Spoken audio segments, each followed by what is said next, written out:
This is RTV6 News at 6, working for you.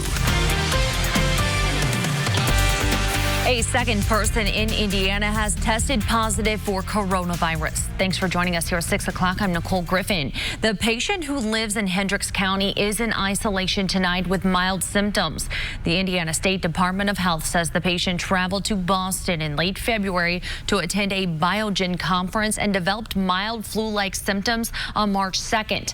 More than a dozen COVID-19 cases nationwide have been tied to the conference, including a Marion County man who was identified Friday as the state's first case. The state's health commissioner is now asking Hoosiers who attended the Biogen conference to self-quarantine at home, monitor for symptoms, and notify their local health department if they develop a cough, fever, or shortness of breath. Churches throughout central Indiana are taking extra precautions to help protect their congregations against coronavirus. RTV6 reporter Kara Kenny went to Hendricks County, where the second case has been confirmed. She's finding out what they are doing to address concerns. The CDC recommends staying home if you're sick. Here at Connection Point Christian Church in Brownsburg, they're offering up 3 different live streams every weekend so that people can watch a service from home. Weekends are a time for worship at Connection Point. They're also a time when thousands of people gather in one spot, and that means the potential for germs to spread. Connection Point is located in Hendricks County, where the second case of coronavirus was confirmed Sunday. Leaders at Connection Point are taking extra precautions. They're offering extra hand sanitizing stations, encouraging volunteers to wave rather than hug or shake hands, wiping down door handles and surfaces between services, and encouraging guests to watch online if they're not feeling well. Communications Director Jen Story says they don't want anyone to panic. We're just really kind of upping what we're doing and just taking extra precautions so that people can continue to feel safe and in an environment that is here to truly give them hope. They're also letting members know they don't have to take communion or can do it at home. The church shared its extra precautions with its members via email and social media. They're planning to continue the measures through June and will reevaluate at that point. Connection Point also has extra signs in their bathrooms reminding people, wash your hands. Reporting from Brownsburg, Kara Kenny, RTV6. Kara, thank you. And tonight we are learning that an Indiana University student who has not been on campus in 2020 has tested positive for coronavirus. The Kelley School of Business student was traveling between 2 CDC advisory designated level 3 countries. Another passenger on the same flight was also diagnosed with the virus. Tonight, IU officials say the student is currently in isolation receiving care in their home country. Tonight, IU health officials tell RTV6 multiple people have already used their virtual clinic to get screened for coronavirus. On Saturday, IU Health announced this new way to get screened without leaving your home. When you log on through the virtual care mobile app, a live nurse or physician will then ask you a series of questions about where you've traveled and your symptoms. From there, they will recommend the next steps for care. Health officials are stressing the point that if you think you have symptoms of the coronavirus, do not show up at the hospital. Either use the virtual app or call ahead. Developing tonight, a Muncie couple is in quarantine aboard the Grand Princess cruise ship off the coast of California. 19 crew members have tested positive for coronavirus on the ship. RTV6 spoke to Vicki Fisher, who was with her husband Bill on the ship. The two were on a 15-day cruise that left from San Francisco. They say a previous passenger who had been on the cruise ship prior to their cruise died from the virus. They were on day 11 and were supposed to still stop in Mexico when they were ordered to come back to San Francisco. They have been trying to make the most of their time despite the situation. Yesterday was Vicki's birthday. They have been served meals by staff members dressed in protective gear and have had to stay in their room since Thursday. Well, emotionally, I'm fine because we are symptom-free right now. Try not to panic and just try to go with faith over frenzy. But, you know, so if you have faith, you just roll with it. You just know that someone else is in charge, and there's I knew not to go in that direction. But we're doing fine. Actually, we're in good spirits. Vicky says she is anxious about what is next. They have been told they will be sent to a military institution to quarantine once they are able to get off the ship. The ship is expected to dock in Oakland sometime Tuesday. Now let's get the very latest on the impact the coronavirus outbreak is having here in the States and across the globe. Here's ABC's Zachary Quiche. There are now more than 400 cases of novel coronavirus across the country. Governors of at least 9 states declaring a state of emergency, including New York, which has at least 105 confirmed cases. We are trying to contain the spread of the virus by testing as many people as you can, find the positives, and then isolate the positive people. New presumptive positive cases reported Sunday in Virginia, Connecticut, and Vermont. Dr. Anthony Fauci on Meet the Press this morning with advice for the most vulnerable members of the population, including the elderly and those with underlying health conditions. No large crowds, no long trips, and above all, don't get on a cruise ship. Off the coast of California, passengers on board the Grand Princess cruise ship finally getting some good news. They will disembark on Monday at the port of Oakland. We're trying to get off the ship as soon as possible to get to a more sterile environment where we can make sure that we're tested. Other cruise ships reportedly being monitored. We are tracking at this point a ship that may have shared crew with the Diamond Princess or the Grand Princess. Passengers on the Carnival Panorama cruise ship were finally allowed to disembark in Long Beach, California after a one-day delay. A sick passenger was tested for coronavirus, that test coming back negative. Overseas, Italy's prime minister announcing a massive quarantine. Nearly a quarter of the country's population is under travel restrictions in a bid to slow the virus's spread. In a move aimed at discouraging crowds, the Vatican closing its museum and Pope Francis delivering prayers via live stream rather than from the Vatican window. Iraq also taking drastic measures, closing schools, malls, and canceling public gatherings. Still, protesters in Baghdad are calling on the government to do more. Zachary Quiche, ABC News, New York.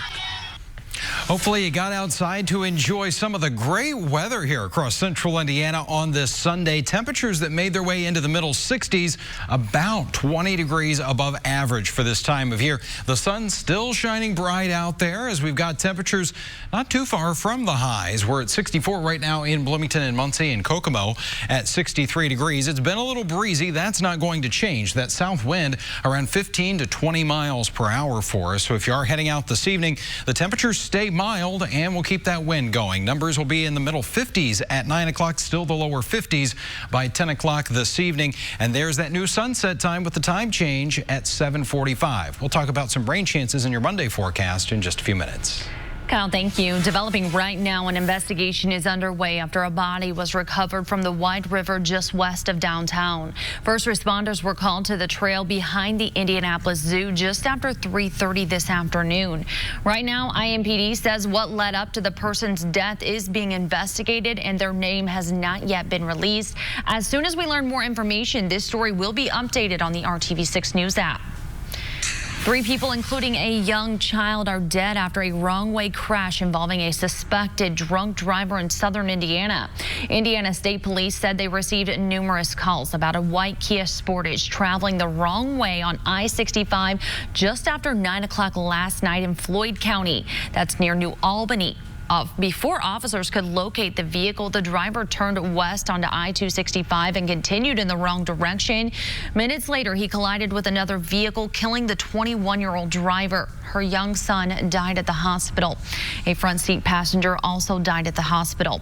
The driver who caused the crash is from Louisville. He is in the hospital tonight. Police believe alcohol was a factor and he may face criminal charges. Heading north now to White County, where another suspected drunk driver destroyed a liquor store. State police troopers responded to the scene at Brookston Spirit on State Road 43 around 8 this morning. You can see officers found a truck had driven through the center of the small business and nearly out the other side. The driver complained of minor injuries at the scene. Medics checked him out and then police arrested him. No one else was hurt. Indianapolis firefighters rescued 5 dogs and had to resuscitate one of them after a fire on the northwest side. It happened in the 4000 block of Irishire Street near 46th and Knowlton Road. Firefighters say a car in the driveway caught fire for some reason. The fire spread to another vehicle and to part of the house. Thankfully, no one was injured and the dogs are doing okay, but neighbors reported that the fire sounded like an explosion. We don't see any evidence of a true explosion like what you would think. But with the tires popping, there is the sound that people would think, yeah, we have an explosion. The cause of the fire is still under investigation, but firefighters suspect a mechanical problem with the car. Coming up, the growing list of major endorsements for Joe Biden and for Bernie Sanders. We'll check in with the 2 frontrunners as they hit the campaign trail hard this weekend. Kyle. Our Monday starts off dry, but those rain chances ramp up, and it's going to be a little soggy to finish the day. We'll talk about how much wet weather is on the way. You're watching RTV6 News at 6.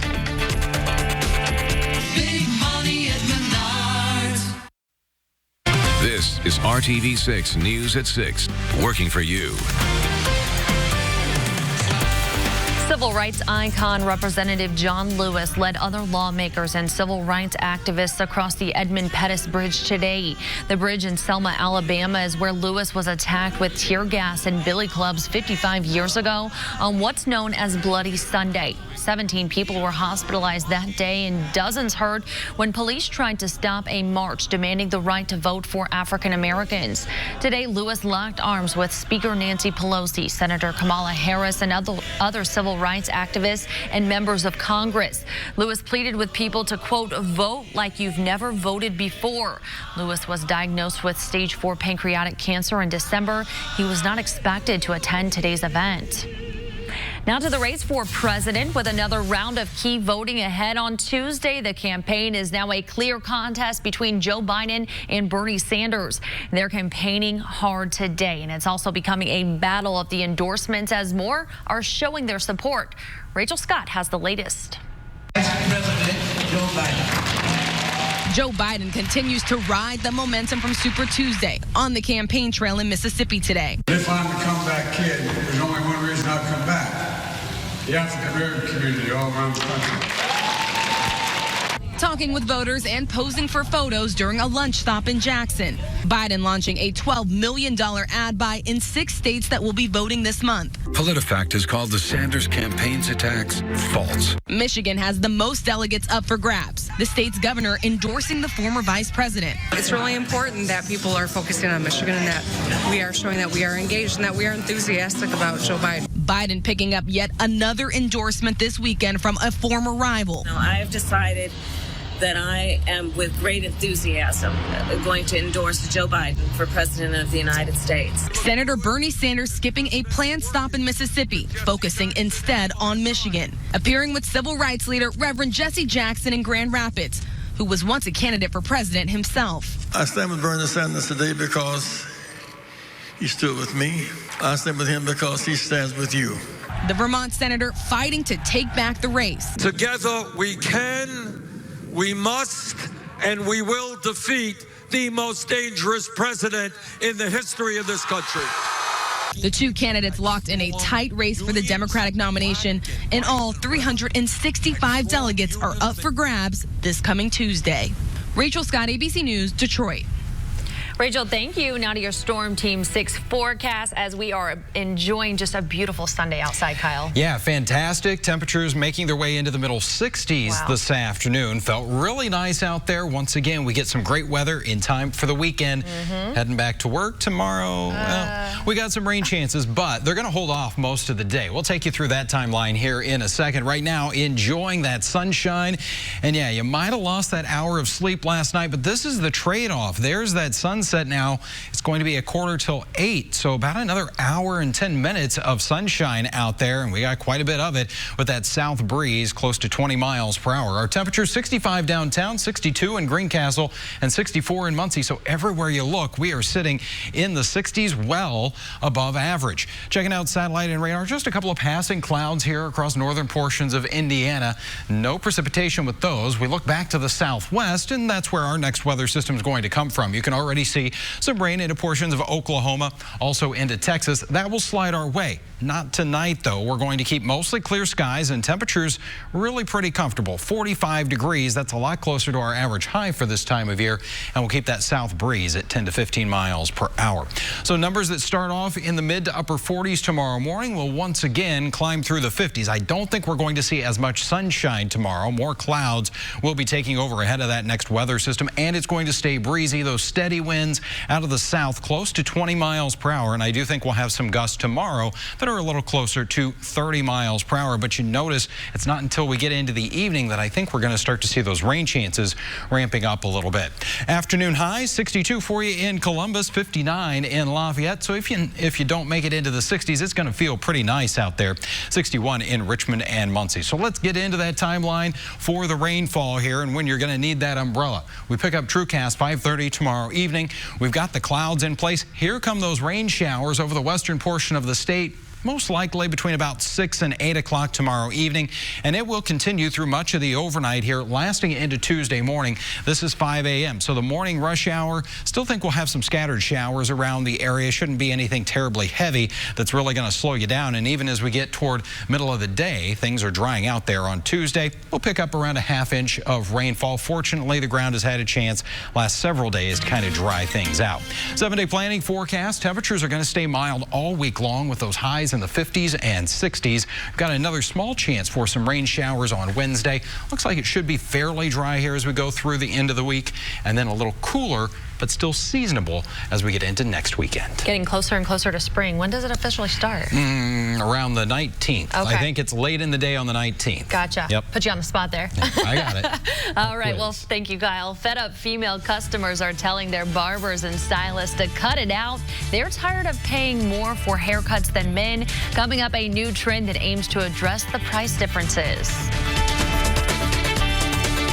Floor and Decor, in person or online. It's a rift that some women feel when they go to the salon. Women with short, simple cuts still end up paying way more than a man, even if the time it takes for the haircut is the same. As Annie Taylor reports, a new way of charging by the minute aims to change that. I'll go to work and people are like, oh my gosh, your hair, and it's great, and it's a confidence booster and stuff. Getting a great cut for anyone can do wonders on your mood. We're really able to help people express themselves. At B Sweet Salon, giving unique cuts is nothing new, but how they price them is cutting edge. Our salon is gender-free, especially when it comes to pricing.